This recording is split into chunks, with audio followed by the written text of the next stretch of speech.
పరశురాముడు జరిగినవన్నీ తన తండ్రికి సోదరులకు వివరించాడు. అది వినిన జమదగ్ని పుత్రునితో పలుకుతూ, పుత్రా, పరశురామ, మహావీర, సర్వదేవమయుడగు రాజును వధించి నీవు పాపం చేశావు. మనం బ్రాహ్మణులం, క్షమాగుణం వలనే మనము జనులకు ఆరాధ్యులమైనాం. క్షమాగుణము సూర్యప్రభను కలిగినట్టుది. దానిచే శ్రీహరి ప్రసన్నుడవుతాడు.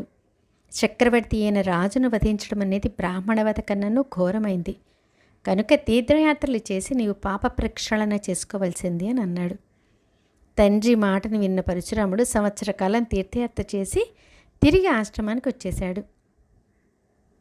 ఒకసారి జమదగ్ని పత్ని అయిన రేణుక గంగానదికి నీళ్లు తేవడానికి వెళ్ళింది. అక్కడ గంగానదిలో పద్మమాలాంకృతుడైన ఒక గంధర్వరాజు చిత్రరథుడు అప్సరసలతో